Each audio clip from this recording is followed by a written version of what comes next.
कल आपको मैंने सहती और भार की परिभाषाएं, उनकी इकाइयां, उनको कैसे दर्शाते हैं बताया था।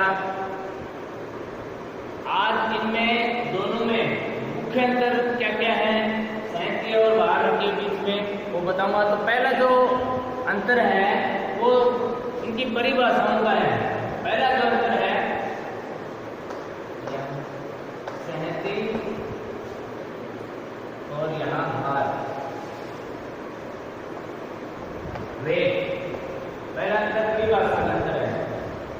किसी वस्तु में उपस्थित द्रव्य की मात्रा को सहती कहते हैं। किसी वस्तु में उपस्थित द्रव्य की मात्रा को सहती कहते हैं।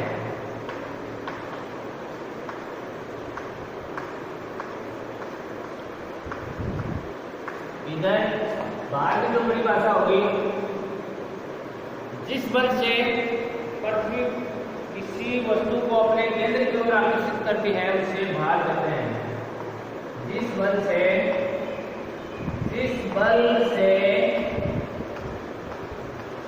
पृथ्वी किसी वस्तु को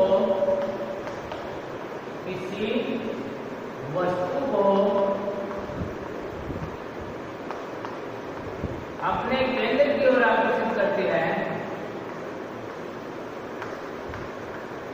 केंद्र की ओर आकर्षित करती है,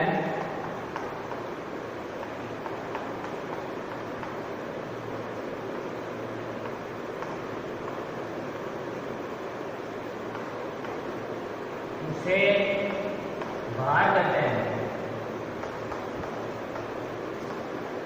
तो पहला अंतर कौन सी परिभाषाओं का हो गया। दूसरा अंतर सहती। दूसरा जो अंतर है वो है सहती स्थिर रहती है। सहती का जो मान होता है, द्रव्यमान का जो मान होता है वो स्थिर होता है, ये प्रत्येक स्थान पर समान रहेगा। सहती का मान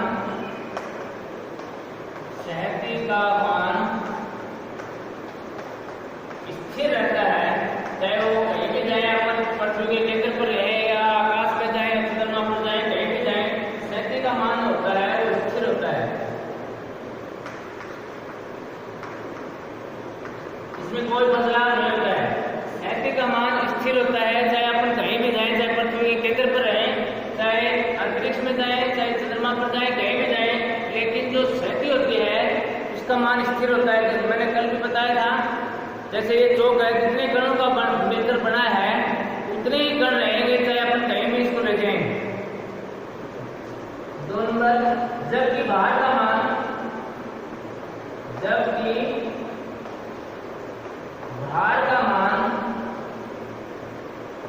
स्थान स्थान पर बदलता रहता है। स्थान पर बदलता रहता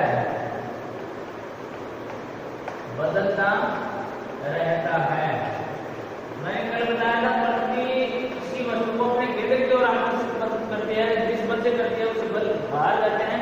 अब पृथ्वी के केंद्र पे भार ज्यादा होगा, पृथ्वी के केंद्र से जैसे जैसे अपन ऊपर जाएंगे भार का मान कम होता जाएगा। तो जबकि भार का जो मान होता है वो जगह जगह पर अलग अलग होता है। पृथ्वी से जैसे जैसे ऊपर जाएंगे भार कम होता जाएगा। तभी तो कहते हैं कि अंतरिक्ष में यान है वो भारी जाके अवस्था में आ जाते हैं। एक स्थिति ऐसी आ जाती है वो भार कम हो जाता है वहां और वस्तु तैरने लग जाती है।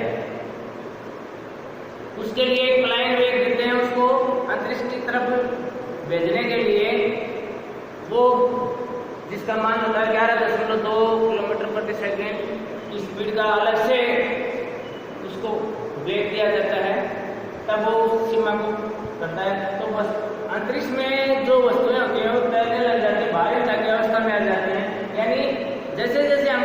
केंद्र से ऊपर जाएंगे भार का मान कम होता जाएगा।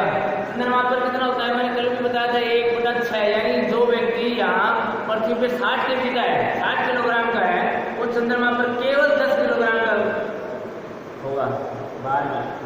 नंबर 3, सहती यानी द्रव्यमान मास, सहती को m द्वारा दर्शाया जाता है।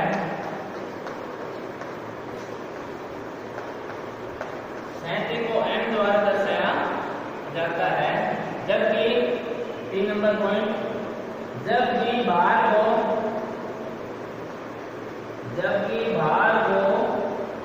W द्वारा, क्योंकि वेट में जो प्रथम अक्षर होता है वो W होता है, मास में प्रथम अक्षर m होता है, इसलिए दिया गया है। जबकि भार को W द्वारा दर्शाया जाता है।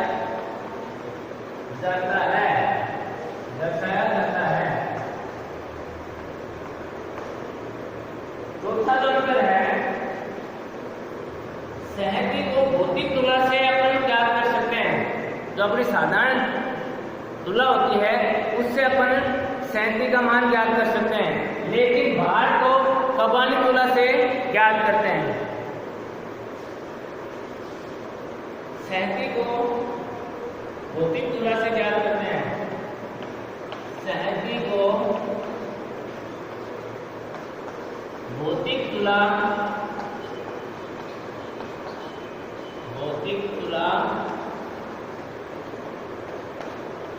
द्वारा ज्ञात करते हैं।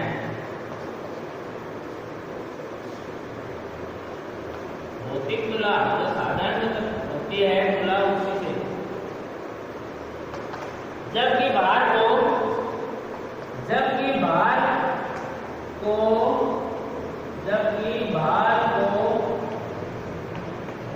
कमानी तुला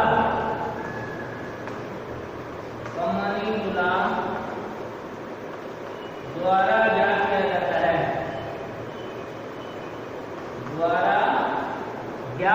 जाता है,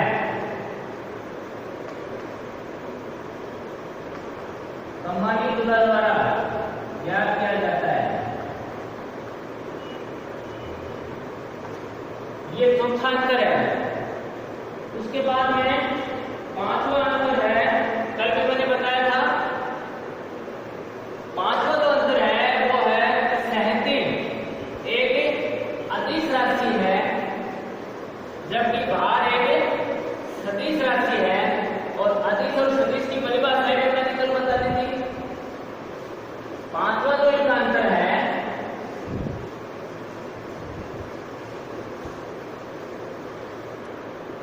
नंबर 5 अंतर,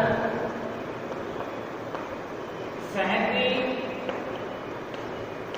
अदिश राशि है। सहती है द्रव्यमान मास, सहती अदिश, कल मैंने बताया था अदिश और सदिश की परिभाषाएं। अदिश राशि है, सहती अदिश राशि है, जबकि भार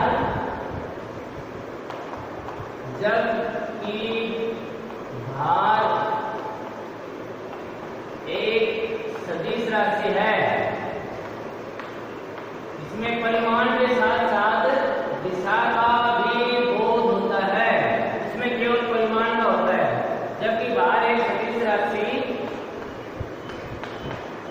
है। ये पांचवा अंतर है। छठा अंतर देखो इनकी इकाइयों का है। इनकी इकाई और इनकी इकाई अलग अलग होती है।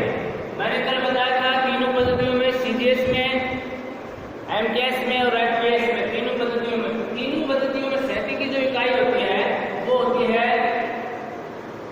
सहती की इकाइयां। सहती की इकाइयां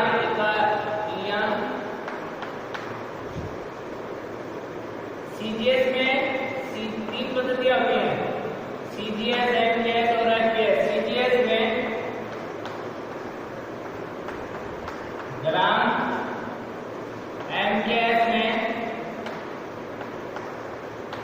एमकेएस पद्धति में किलोग्राम,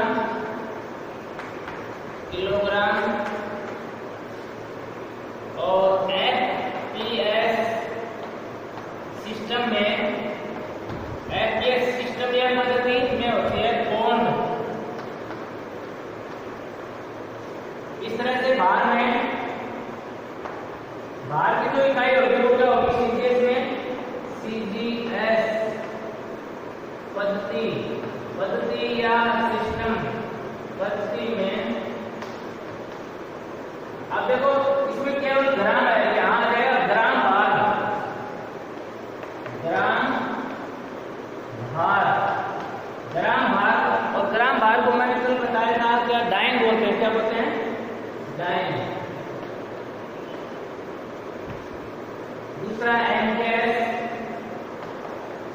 एमकेएस पद्धति में किलोग्राम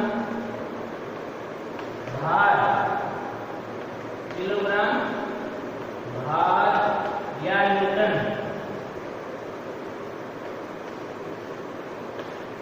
तीसरा एफपीएस में भार की इकाई जो होगी एफपीएस सिस्टम में भार की इकाई होगी पौंड भार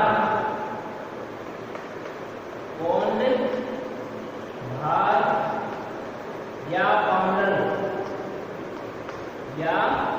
पाउंडल। देखो ये छठा अंतर होगा इनका इकाइयों का।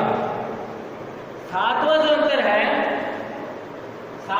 है देखो, सैंती को पानी में या तरल में डुबो देंगे तो कोई प्रभाव नहीं पड़ेगा, लेकिन भार जो होगा वो पानी में डुबोने पर कम हो जाता है। वस्तु के भार में तो कमी आती है, जैसे अपन पानी में या तरल में डुबोएंगे तो भार में कमी आती है। तो वस्तु को तरल में डुबोने से सैंती में कोई परिवर्तन नहीं होगा, जबकि भार में अंतर होगा, भार कम हो जाता है।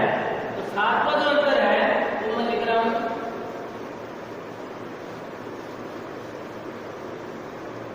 सातवां अंतर,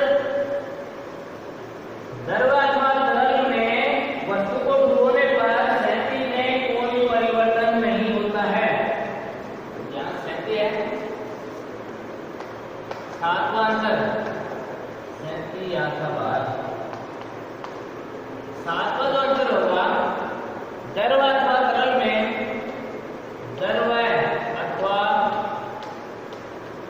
तरल जो बहते करते हैं, तरल में वस्तु को डुबोने पर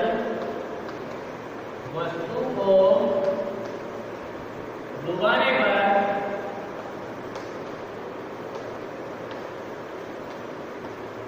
सैंती में कोई परिवर्तन नहीं होता है।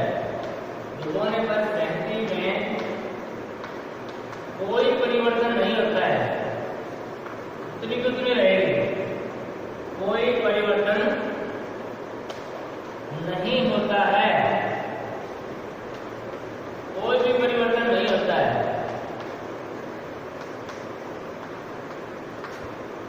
इधर देखो 7 नंबर भार, द्रव अथवा तरल में वस्तु को डुबोने पर भार में कमी आती है। द्रव अथवा तरल में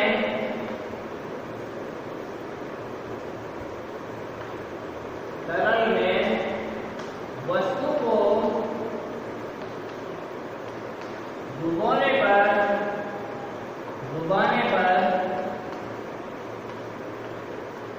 भार में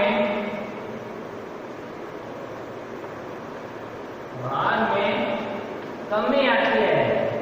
तभी तो जब अपन बाल्टी को पानी में डुबोते हैं तो जैसे वो पानी में डूबी होती है तब वो हमें हल्की महसूस होती है, और पानी से जैसे बाहर निकाल कर उसको खींचते हैं तो उसका भार बढ़ जाता है। तो कोई भी वस्तु है वो द्रव अथवा तरल में डुबोई जाती है तो उसके भार में कमी आती है। द्रव अथवा तरल में वस्तु को डुबोने पर भार में कमी आती है। तो इस प्रकार से मैंने 7 अंतर बताए हैं। सैंती यानी द्रव्यमान, मास, भार यानी वेट, इनमें अंतर। उसके बाद में है अपना फोर्स, बल। अब ये बल क्या होता है, क्या इसकी इकाई होती है और क्या इसका फार्मूला होता है, अभी वो बताएंगे। फोर्स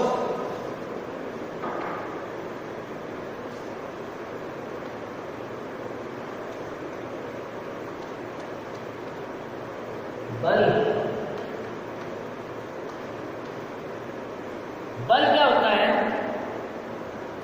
बल वह कारण है जो कोई गतिशील वस्तु है उसको स्थिर कर दे, या स्थिर वस्तु जो है उसको गतिशील कर दे। जैसे मान लो एक चौक है, ये यहाँ मैं कहीं किसी जगह रख देता हूँ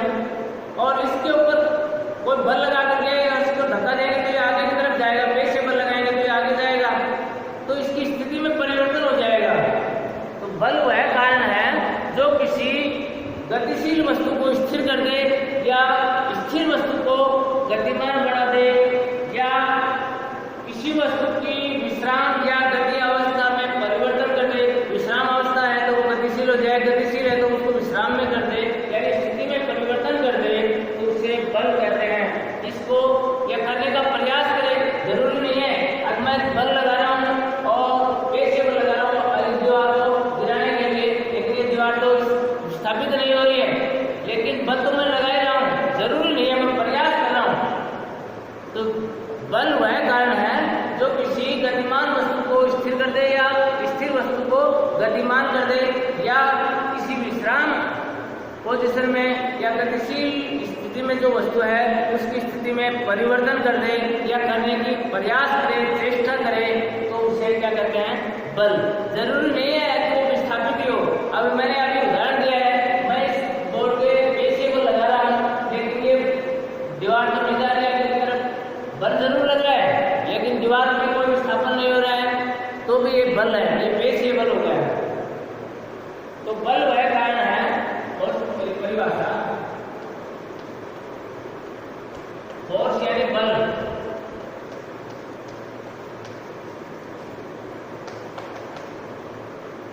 बल वह कारण है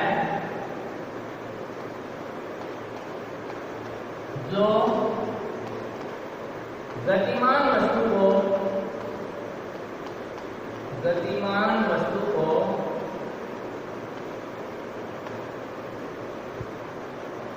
स्थिर या स्थिर वस्तु को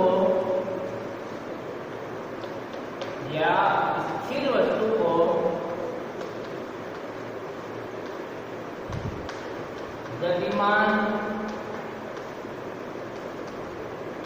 कर दे या करने का प्रयास करे, कर दे या करने का प्रयास करे। जरूरी नहीं है कि गति परिवर्तन हो जाए, प्रयास या करने का प्रयास करे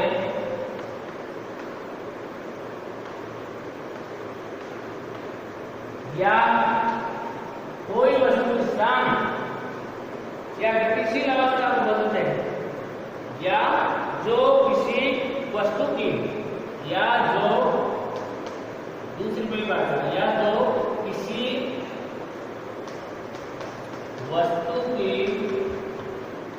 विश्राम या गतिशील अवस्था, विश्राम या गतिशील अवस्था में परिवर्तन करते, अवस्था में परिवर्तन करते या करने का प्रयास करें, अवस्था में परिवर्तन कर दे,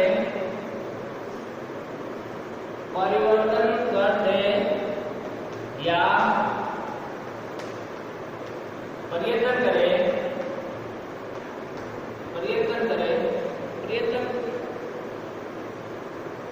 प्रयत्न करे,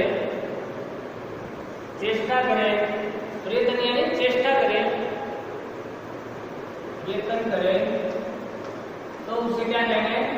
तो उसे बल कहेंगे, बल कहते हैं। चेष्टा करें, प्रयत्न करें, तो कोई भी वस्तु स्थिर है उसको गतिमान कर दे, गतिमान वस्तु को स्थिर कर दे या उनको गतिशील या विश्राम अवस्था में लाने की चेष्टा करें, उसे बल कहते हैं। बल वह कारण है जो गतिमान वस्तु को स्थिर या स्थिर वस्तु को गतिमान कर दे या करने का प्रयास करे, या जो किसी वस्तु की विश्राम या गतिशील अवस्था में परिवर्तन कर दे या प्रयत्न करे, चेष्टा करे, स्थिति परिवर्तन का प्रयत्न करे, उसे बल कहते हैं। बल को F द्वारा प्रदर्शित करते हैं, बल को F द्वारा प्रदर्शित करते हैं, बल को F द्वारा प्रदर्शित करते हैं, दर्शाते हैं, प्रदर्शित करते हैं। क्योंकि फोर्स में F होता है पहला अक्षर, लगभग जो दर्शाने वाले वर्ड हैं वो उसी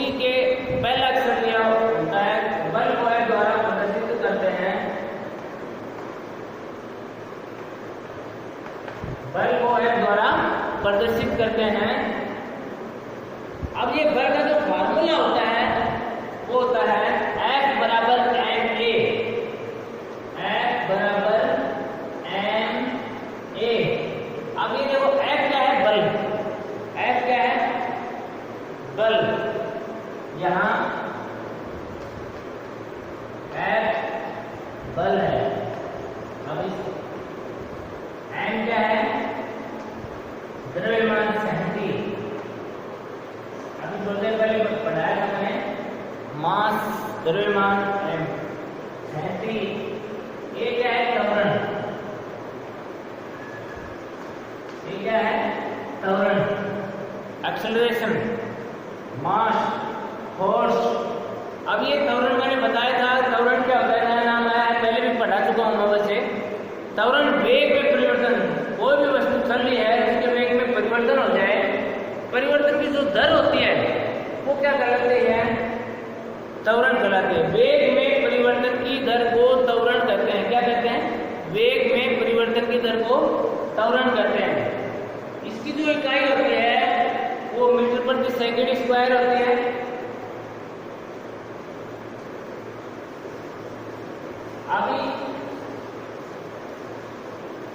अब उसके बाद में है बल की इकाइयां।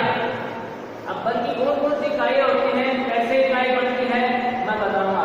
दूसरा सूत्र है बराबर mg भी होता है। g यदि गुरुत्वीय त्वरण होगा तो क्या सूत्र हो जाएगा? F बराबर mg। F बराबर क्या हो जाएगा? mg। ये g क्या है? गुरुत्वीय त्वरण है। m तो वो है मास द्रव्यमान। g क्या है? गुरुत्वीय त्वरण, ग्रेविटी, एक्सेलरेशन, गुरुत्वीय त्वरण, ग्रेविटी, एक्सेलरेशन। जी का मान मैंने कल बताया था 9.8 मीटर प्रति सेकंड स्क्वायर होता है।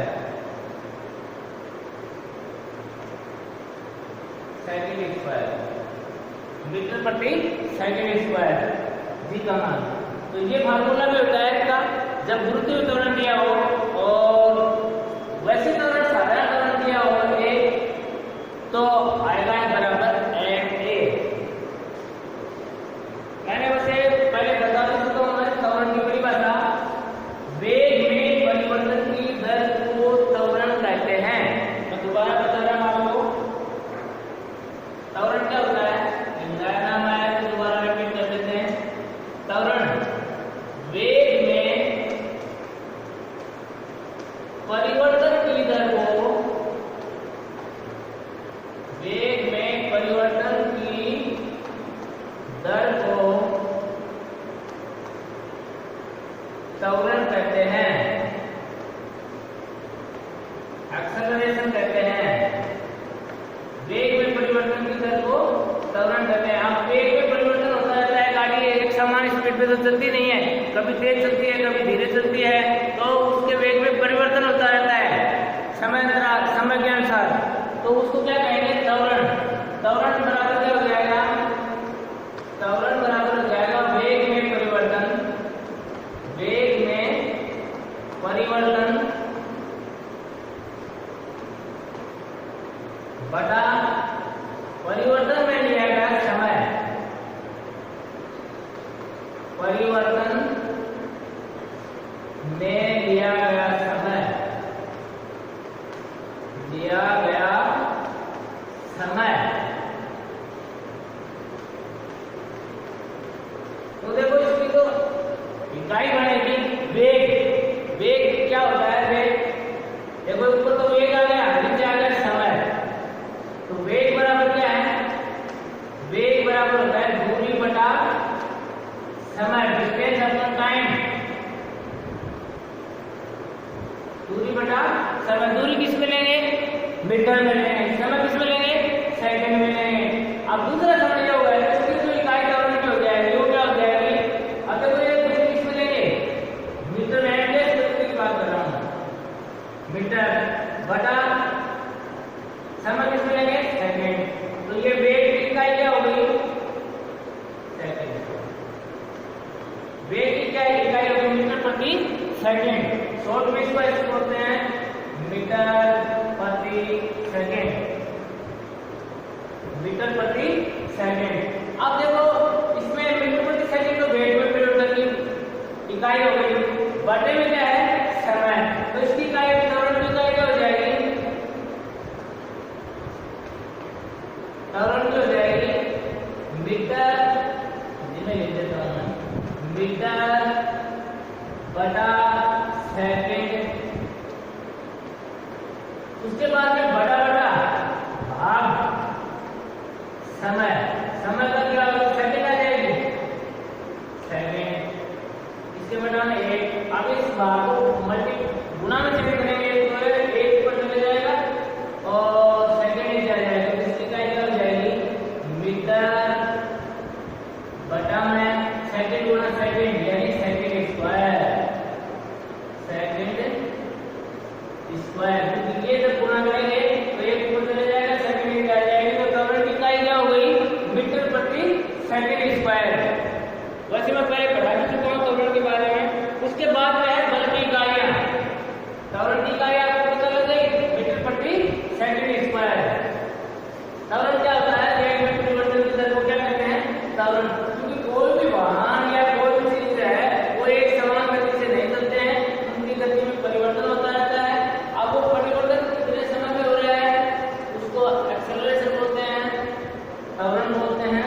अब ये मंथन भी हो सकता है, जरूरी नहीं है कि स्पीड बढ़े, कम भी हो सकती है, तो उसको मंथन भी बोलते हैं।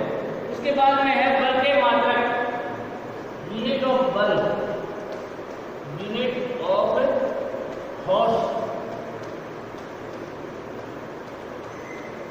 बल के मात्रक, बल के मात्रक इकाइयां, तीनों पद्धतियों में बल की इकाइयां क्या क्या होंगी, एमजीएस में क्या होगी, सीजीएस में क्या होगी और एफपीएस में क्या होगी। तो एक तरफ लिखते हैं पद्धति का नाम, पद्धति का सिस्टम का नाम, पद्धति का नाम, और उसके बाद में आगे है इसकी इकाई, क्या इकाई होगी इसकी, कौन सी पद्धति में क्या इकाई होगी। तो देखो सबसे पहले सबसे छोटी जो पद्धति होती है वो सीजीएस है, सीजीएस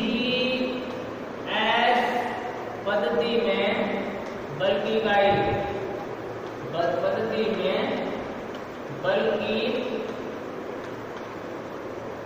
इकाई। तो देखो बल बराबर में सूत्र मैंने बताया था, क्या समझा रहा हूं दोबारा, F बराबर मैंने बताया था ma। अब देखो m द्रव्यमान, सीजीएस पद्धति में, सीजीएस का मतलब है सेंटीमीटर ग्राम सेकंड पद्धति। तो देखो द्रव्यमान सेंटी होती है, वो ग्राम किसमें लेंगे जी, ग्राम में लेंगे। और त्वरण अभी थोड़ी देर पहले मैंने बताया था वो किसमें लेंगे, सीजीएस पद्धति में सेंटीमीटर प्रति सेकंड स्क्वायर में। तो इसकी इकाई क्या हो जाएगी, सीजीएस में ग्राम, देखो गुना में एम, एम यानी मास, मास की इकाई क्या होगी ग्राम।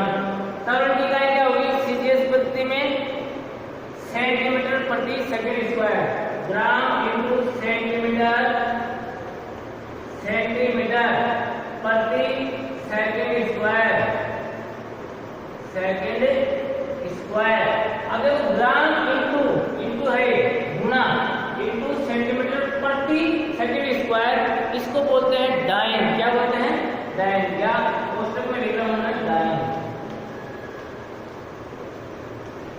डाइन। तो बल की सीजीएस पद्धति में जो इकाई होती है वो क्या होती है, डाइन या ग्राम सेंटीमीटर प्रति सेकंड स्क्वायर।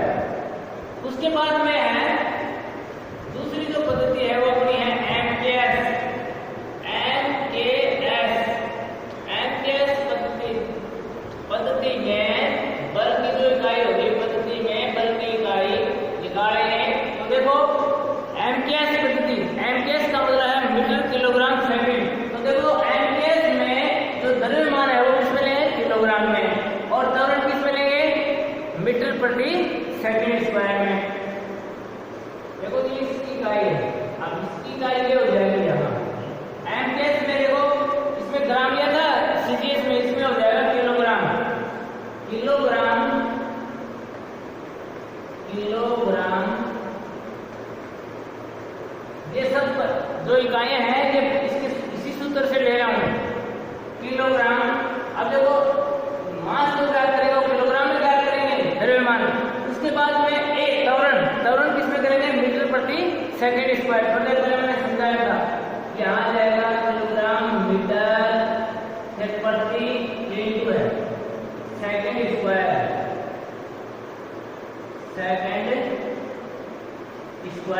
अब देखो ये किलोग्राम मीटर प्रति सेकंड स्क्वायर इसको बोलते हैं न्यूटन। क्या बोलते हैं, न्यूटन।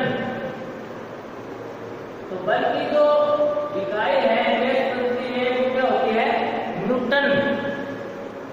सीजीएस में बल की इकाई क्या होगी, डाइन, शॉर्ट में।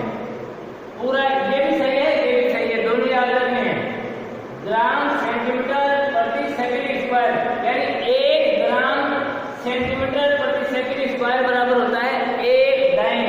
इस प्रकार से 1 किलोग्राम मीटर प्रति सेकंड स्क्वायर बराबर होता है 1 न्यूटन। उसके बाद में तीसरी जो पद्धति है उसमें बल की इकाई होगी, तीसरी जो इकाई होती है FPS, फुट पर सेकंड। FPS पद्धति में, सिस्टम में, पद्धति में बल की जो इकाई होगी वो देखो अभी FPS में जो मास होता है, सैंती होती है, वो किसमें लेते हैं, पौंड में। किसमें लेते हैं, पौंड में। और त्वरण किसमें लेंगे, त्वरण लेंगे फुट प्रति सेकंड स्क्वायर।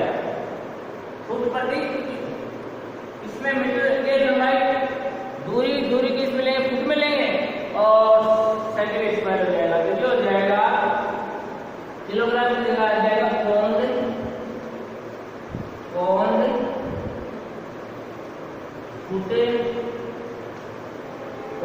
फुट प्रति सेकंड स्क्वायर। पौंड फुट प्रति सेकंड, समय तो वही रहेगा सेकंड स्क्वायर। अब देखो पौंड इंटू है बीच में गुणा, पौंड इंटू फुट प्रति सेकंड। प्रति का मतलब बटा, प्रति का मतलब क्या है, बटा। पौंड इंटू फुट प्रति सेकंड स्क्वायर, इसको बोलते हैं पाउंडल। क्या बोलते हैं, पाउंडल।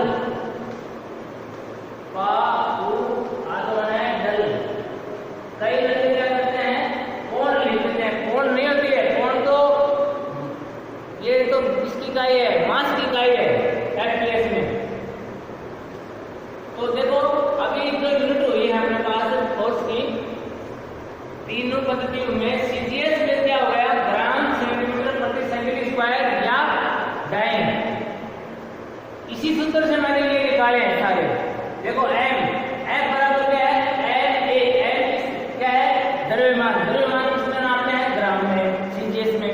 फिर एक त्वरण किसमें मापते हैं, त्वरण की जो इकाई होती है वो क्या हो गया, सेंटीमीटर प्रति सेकंड स्क्वायर।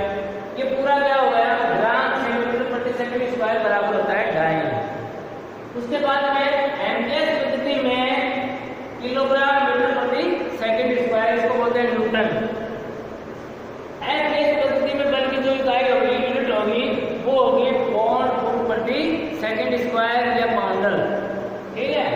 इसके बाद में अब देखो कई बार परीक्षा पूछ रहे थे 1 न्यूटन में कितने डाइन होते हैं, तो कैसे निकालेगा 1 न्यूटन में कितने डाइन होते हैं, वो मैं बताऊंगा, ये बता रहा हूँ।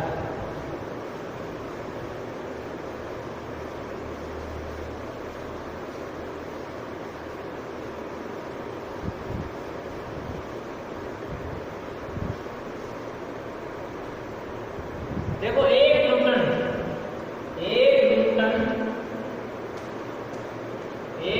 बराबर है, मैंने लिखवाया था किसके बराबर होता है, 1 न्यूटन होता है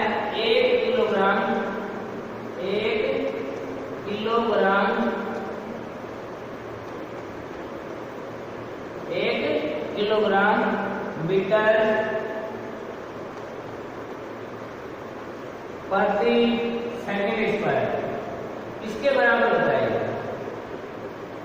सेकंड स्क्वायर। अब देखो इसको डायरेक्ट बदलना है, तो 1 किलोग्राम में ग्राम कितने होंगे, 1000।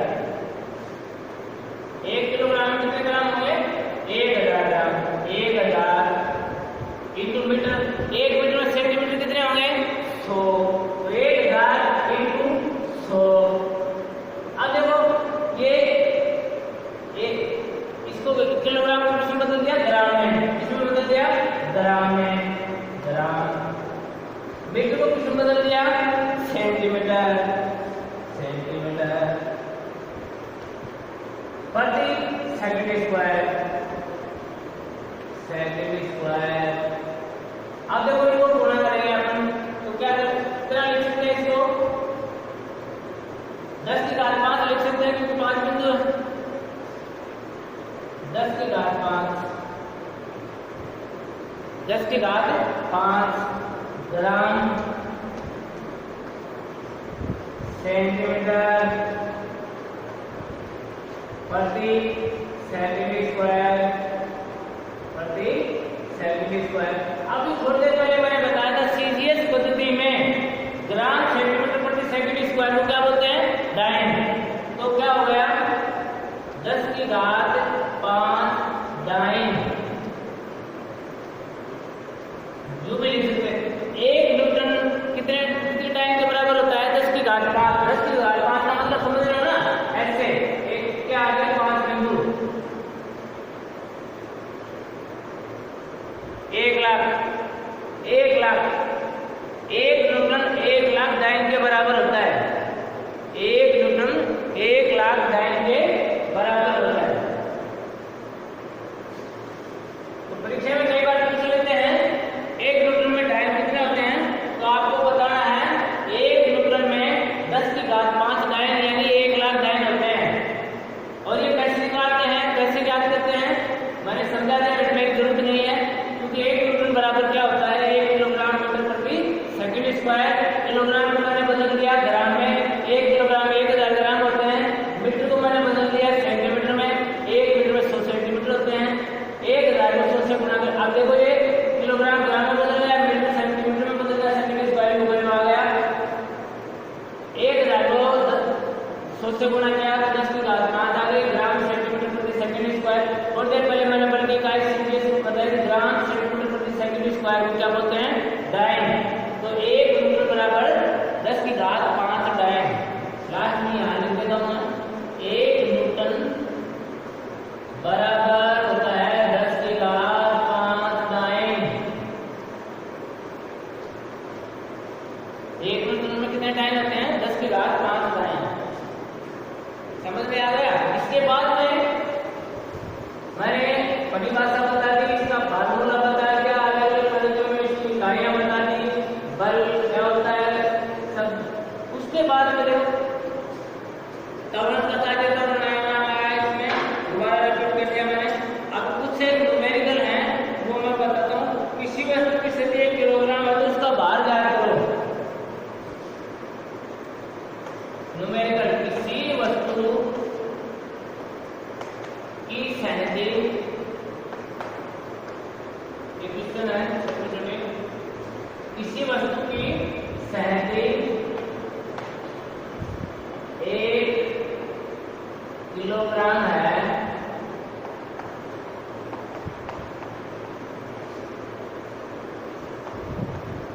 तो उसका भार ज्ञात करो। तो उसका भार ज्ञात करो। वेट ज्ञात करना है, सहती है 1 किलोग्राम, भार ज्ञात करना है।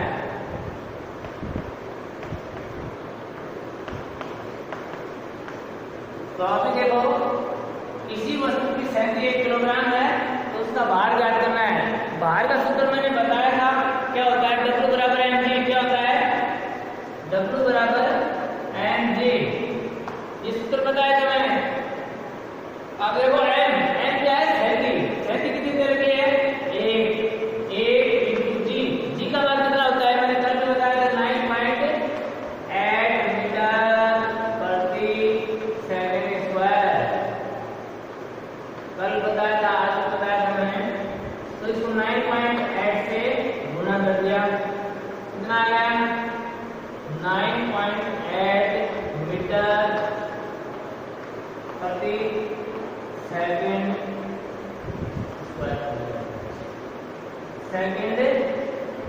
स्क्वायर। अब मीटर प्रति सेकंड स्क्वायर 9.8। अब देखो ये सही नहीं है, क्योंकि 1 क्या है? किलोग्राम। क्योंकि क्या है? 9.8 किलोग्राम मीटर प्रति सेकंड स्क्वायर। पूरा ये क्या है? यहाँ किलोग्राम हो रहा है, 1 किलोग्राम भी तो है, तो यहाँ इसकी कुछ जो इकाई होगी वो क्या हो जाएगी? 9.8 किलोग्राम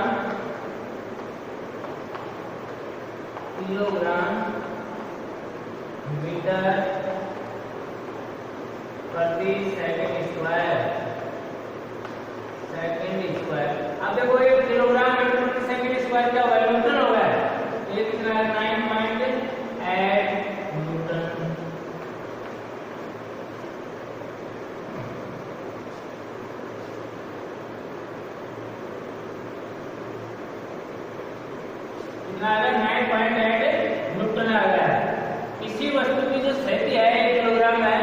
इसका भार देखो कितना आ गया, 9.8 किलोग्राम आ गया। कितने का बल लग जाएगा ये? भार एक प्रकार से बल ही है। समझ में आ गया? 1 किलोग्राम मीटर प्रति सेकंड स्क्वायर बराबर होता है 1 न्यूटन। ये भी कई बार विषय पूछ लेते हैं, मैं लिख देता हूँ। ये समझ में आ गया?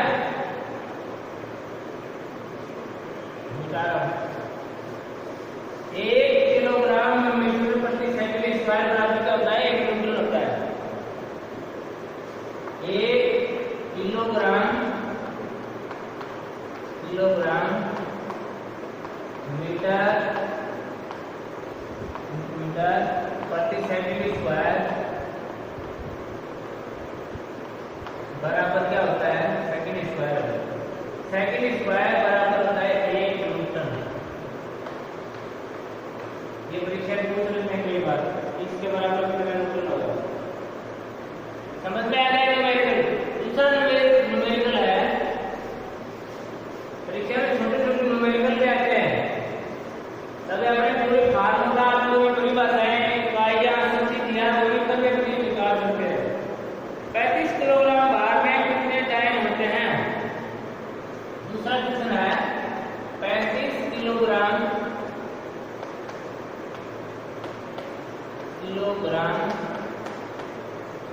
भार में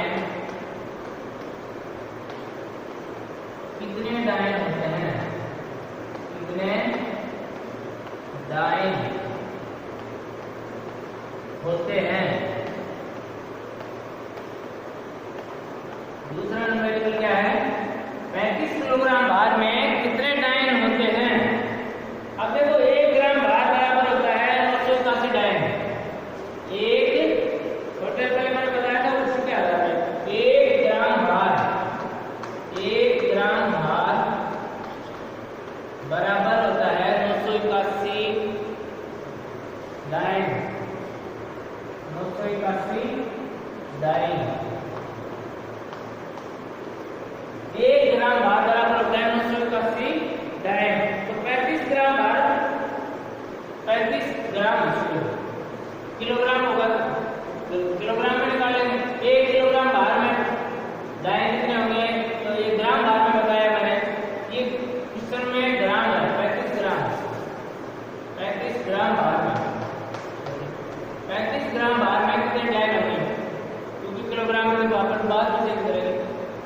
35 ग्राम भार में कितने डायन होंगे? तो देखो 1 ग्राम भार में 981 होंगे, तो 35 में कितने हो जाएंगे? इसलिए 35 ग्राम भार में डायन हो गए, ज्यादा हो गए तो इनको कर देंगे 981 इंटू 35, इसको गुणा कर लेंगे आपस में, तो ये आ जाएगा 34,335 डायन। गुणा कर लेना 34,335 डायन। 35 ग्राम भार में कितने डायन होते हैं? तो 1 ग्राम भार में 981 डायन होते हैं, तो 35 में कितने होंगे? 35 से गुणा कर दिया, ये आ गया 34,335 डायन। उसके बाद में अगला क्वेश्चन है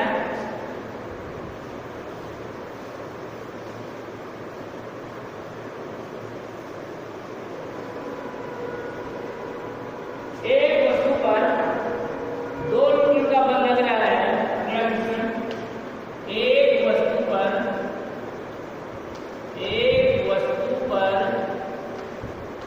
2 न्यूटन, एक वस्तु पर 2 न्यूटन का बल लग रहा है,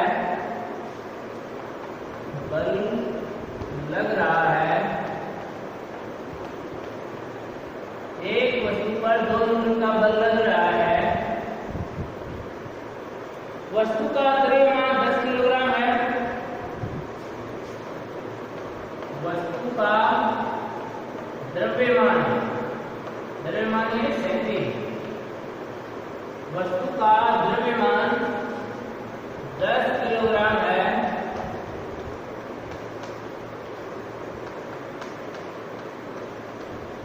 वस्तु का द्रव्यमान 10 किलोग्राम है तो त्वरण की गणना कीजिए। तो त्वरण की गणना कीजिए,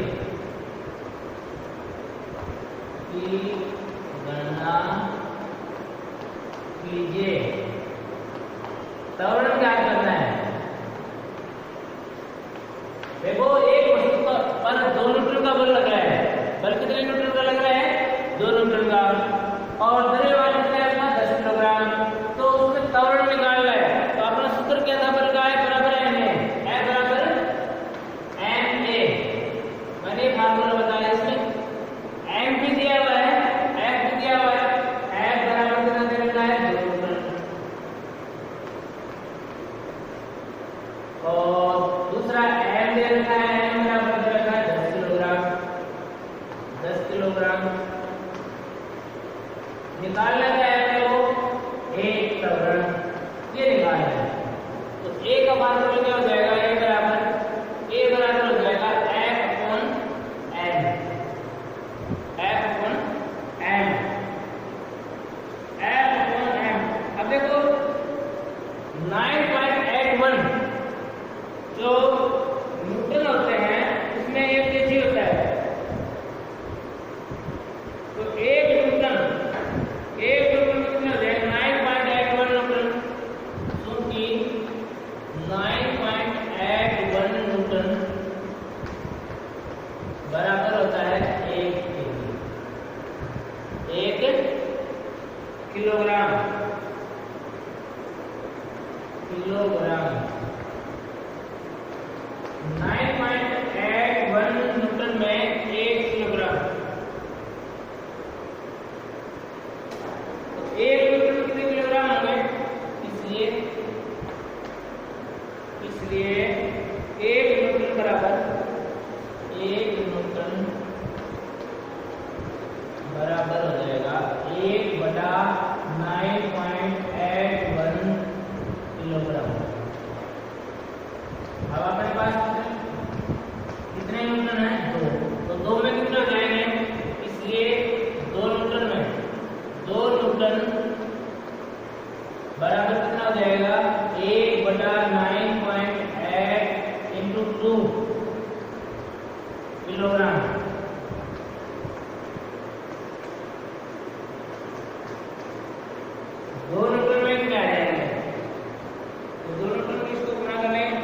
उसके बाद में हम फार्मूले में रख देंगे 2 न्यूटन में कितने किलोग्राम आ गए? 2/9.8। अब देखो फार्मूला मैंने लिखा है ए बराबर है कितना? एम। ए लिखा रहा हूं।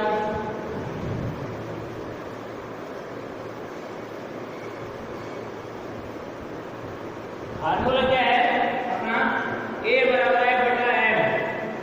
ए बराबर एफ बटा एम। एफ क्या है? बल। बल कितना है? अभी मैंने बताया था 2/9. बल क्या है? 2/9.8 किलोग्राम।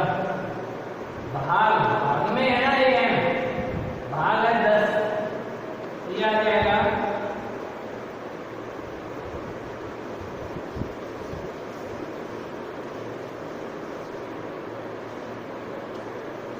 2/9.8 इंटू 1। इसके बटा में 1 हो जाएगा, बटा में 10 आ जाएगा। 2 से काट देना तो 2 पंजों 10 बराबर हो जाएगा। ये आएगा 0.0। अब देखो दशमलव हटा देंगे कितना हो जाएगा ऊपर? इसका दशमलव हटा देंगे 0 ऊपर हो जाएगी 5 × 5 = 5 × 10। ये आ गया 2/98। ये दोबारा काट दिया 2 × 2 = 2 × 8 और 2 × 9 = 18। 1/49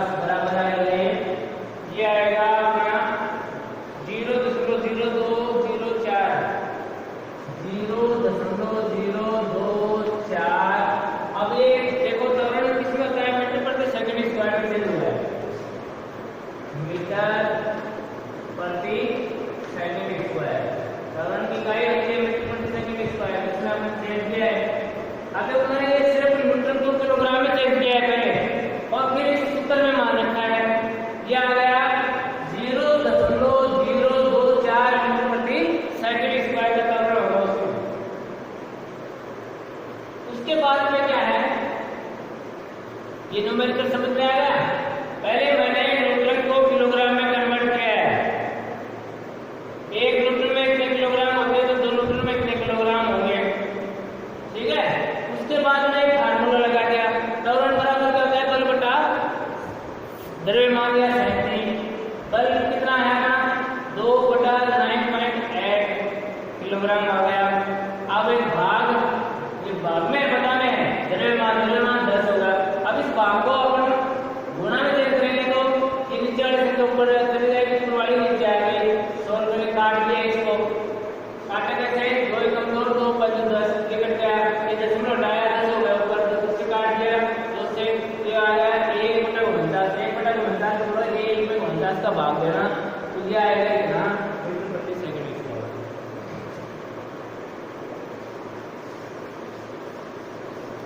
उसके बाद में अब है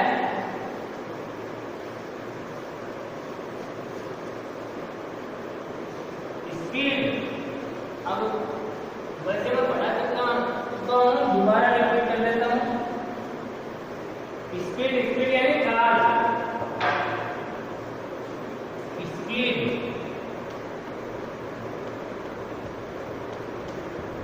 चाल। चाल क्या होती है, कोई भी वस्तु है जो चल रही है, वो इकाई समय में कितनी दूरी तय करेगी, इकाई समय में कोई वस्तु कितनी दूरी तय करेगी, वो क्या कहलाएगी, उसकी चाल कहलाएगी। इकाई समय में वस्तु द्वारा तय की गई दूरी को क्या कहते हैं, चाल कहते हैं, स्पीड कहते हैं। और मैंने कल भी बताया था, चाल एक क्या है, अदिश राशि है। अदिश राशि क्या होती है, जिसमें केवल परिमाण हो, दिशा ना हो। 40 किलोमीटर प्रति घंटे की रफ्तार से गाड़ी चल रही है, तो ये क्या हो गई, चाल हो गई। अब मैं ये बोल दूं, एक गाड़ी 40 किलोमीटर प्रति घंटे की रफ्तार से उत्तर दिशा में जा रही है, तो वो क्या हो गया, वेग हो जाएगा। तो वो क्या हो जाएगा, वेग हो जाएगा, क्योंकि वेग एक सदिश राशि है जिसमें दिशा भी हो और परिमाण भी हो, तो वो क्या कहलाएगा, सदिश। तो चाल की परिभाषा क्या है, इकाई समय में वस्तु द्वारा तय की गई दूरी को क्या कहते हैं, चाल। इकाई समय में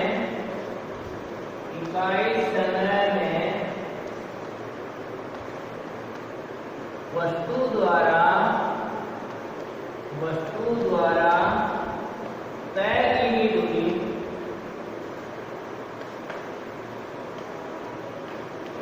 दूरी को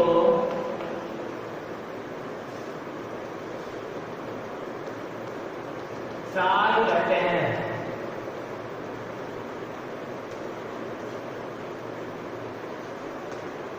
इकाई समय में वस्तु द्वारा तय की गई दूरी को क्या कहते हैं, चाल। चाल एक क्या है, अदिश राशि है।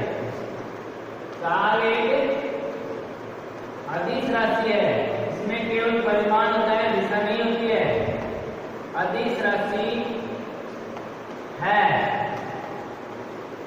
कल मैंने बताया था स्केलर और वेक्टर क्वांटिटी की परिभाषा है, तो अदिश ये स्केलर क्वांटिटी है, वेक्टर नहीं है। अब देखो चाल का जो फार्मूला होगा वो क्या होगा, चाल बराबर क्या होती है, दूरी बटा समय, distance upon time. Speed equal to क्या होती है, डिस्टेंस अपॉन टाइम। चाल स्पीड है, एस बराबर क्या होता है, डी बटा टी, एस बराबर डी बटा टी, डिस्टेंस अपॉन टाइम। अब देखो इसकी जो इकाइयां होंगी वो इसी से बनेंगी। चाल बराबर क्या होता है, दूरी किस में लेंगे, देखो सीजीएस में कितना सेंटीमीटर में लेंगे, एमकेएस में दूरी किस में लेंगे, मीटर में लेंगे, ठीक है। और एफएस में किस में लेंगे, फुट में लेंगे। समय का मैंने बताया था, चाहे वो कहीं किसी भी देश में जाए, सबसे छोटी इकाई सेकंड ही होती है। समय की सबसे छोटी इकाई सेकंड ही होती है। तो साल की इकाइयां क्या क्या हो जाएंगी, साल की इकाई यानी मात्रक, सीजीएस पद्धति में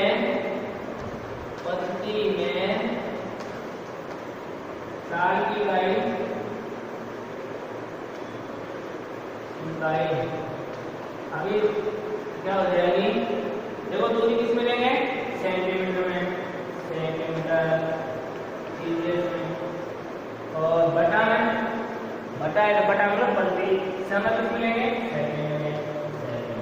तो ताल की सीजीएस प्रति में इकाई क्या हो गई, सेंटीमीटर प्रति सेकंड। उसके बाद में एमजीएस में, एमजीएस कौन सी होती है, मीटर किलोग्राम सेकंड प्रति। एमजीएस प्रति में ताल की इकाई क्या हो जाएगी, दूरी किस में लेंगे, देखो दूरी, दूरी लेंगे मीटर में, मीटर, बटा समय किस में लेंगे, सेकंड में, मीटर प्रति सेकंड हो जाएगा इकाई।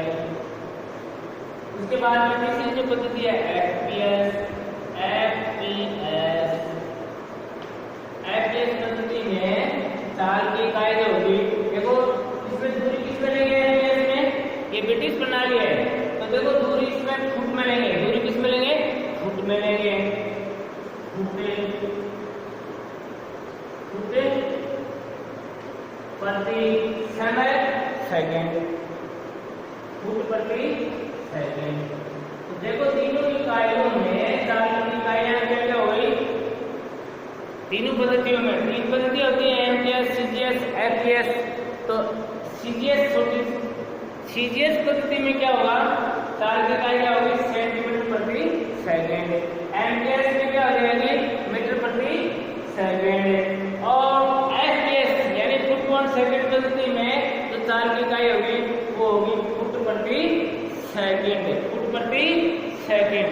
तो इस प्रकार से ताल क्या है, मैं दोबारा रिपीट करता हूँ, इकाई समय में वस्तु, इकाई समय में वस्तु जितनी दूरी तय करती है वो क्या कहलाती है, चाल। क्या कहलाती है, चाल। चाल एक क्या है, अदिश राशि है। चाल एक क्या है, अदिश राशि है। अदिश राशि के लिए मैंने बताया था स्केलर क्वांटिटी क्या होती है, वह भौतिक राशि जिसमें केवल परिमाण हो, परिणाम नहीं। कई बच्चे परिणाम लिख देते हैं, परिणाम तो रिजल्ट होता है, परिमाण, परिमाण यानी मात्रा। तो किसी वस्तु में उपस्थित किसी भी भौतिक राशि, वह भौतिक राशि जिसमें परिमाण के साथ साथ दिशा का भी बोध हो वो सदिश कहलाएगी, और जिसमें केवल परिमाण हो वो कहलाएगी अदिश। तो ये ताल क्या है, इसमें दिशा नहीं है तो ये क्या है, अदिश। ए माने नहीं, दिश माने दिशा, जिसमें दिशा नहीं हो वो अदिश राशि होती है। जिसमें दिशा होती है, स माने होती है, और दिश माने दिशा, जिसमें दिशा होती है वो सदिश होगी। ताल का सूत्र क्या होगा, ताल बराबर क्या होता है, दूरी बटा समय।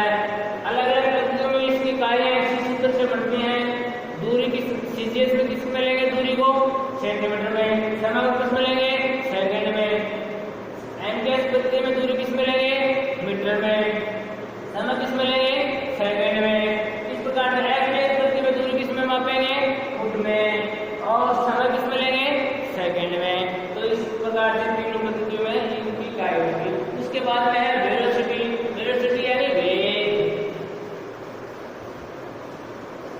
अब देखो ताल और वेग में कोई ज्यादा अंतर नहीं होता, सिर्फ दिशा का ही अंतर होता है। उसमें दिशा की हुई होती है, ताल में दिशा नहीं होती है। वेलोसिटी वेग,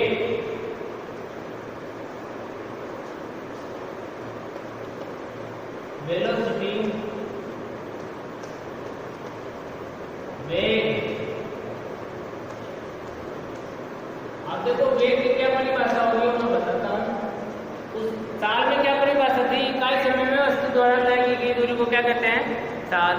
अब इसमें देखो इकाई समय में वस्तु द्वारा जो तय की गई दूरी है उसके साथ साथ दिशा भी जोड़ दी जाए तो वो क्या कहलाएगा, वेग कहलाएगा। क्या कहलाएगा, वेग। तो इकाई समय में किसी वस्तु द्वारा निश्चित दिशा में तय की गई दूरी को क्या कहते हैं, वेग या वेलोसिटी। इकाई समय में, इकाई समय में, इकाई समय में वस्तु द्वारा निश्चित दिशा में, इकाई समय में वस्तु द्वारा निश्चित दिशा में, निश्चित दिशा में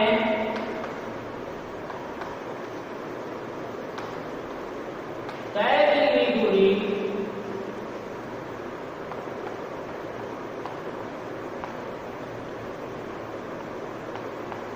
इकाई समय में वस्तु द्वारा निश्चित दिशा में तय की गई दूरी को वेग या वेलोसिटी कहते हैं। वेग कहते हैं। अब देखो वेग के बाद ये क्या है? एक सदिश राशि है। वेग क्या है? एक सदिश राशि है। क्या लिख देता हूं मैं? वेग एक सदिश राशि है, वेक्टर क्वांटिटी है। वेग एक सदिश, परीक्षा में पूछ लेते हैं वेग सदिश राशि है या सदिश राशि है, कैसी है? तो वेग एक सदिश राशि है, वेक्टर क्वांटिटी है। वेग का फार्मूला क्या होगा? वेग बराबर हो गया निश्चित दिशा में तय की गई दूरी बटा समय। निश्चित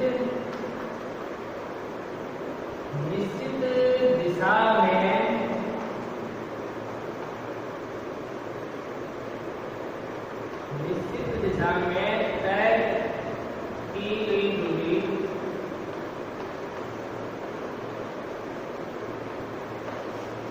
बटा समय, ये वेग है। निश्चित दिशा में तय की गई दूरी बटा समय। अब देखो इसकी इकाइयां निकालेंगे अपन। इकाइयां तो सेम ही रहेंगी, वो तो साल की इकाई थी वो ही वेग की रहेगी, क्योंकि वो ही दूरी बटा समय है। लेकिन इसमें साल की दिशा हो रही है, बस दिशा का इकाई में कोई प्रभाव नहीं पड़ता है। तो जो वेग की जो इकाइयां हैं वो मैं लिख देता हूं।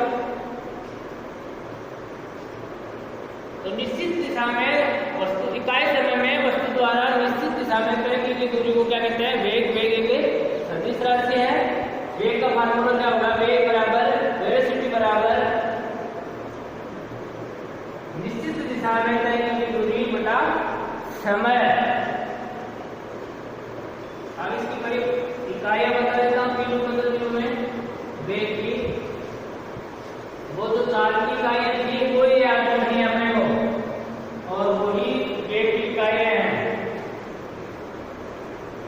सीजीएस पद्धति में, सीजीएस पद्धति में वेग की इकाई क्या होगी? पद्धति में वेग की इकाई, वेग की इकाई सीजीएस पद्धति में वेग की इकाई देखो उसमें क्या है? सेंटीमीटर प्रति सेकंड। ये सेम रहेगी, सेंटीमीटर प्रति सेकंड। दूरी सेंटीमीटर में लेंगे, समय सेकंड में लेंगे। उसके बाद में एमकेएस में पद्धति में वेग की इकाई क्या हो जाएगी? मीटर। दूरी किस में लेंगे? मीटर में। मीटर प्रति सेकंड हो जाएगी, सेकंड। उसके बाद में एफईएस सिस्टम या पद्धति यही बात है। ये हो जाएगा फुट। दूरी किस में लेंगे? फुट में। प्रति समय किस में लेंगे? सेकंड में, क्योंकि वो तो फार्मूला वही है दूरी बटा समय। तो ये इसकी इकाई है।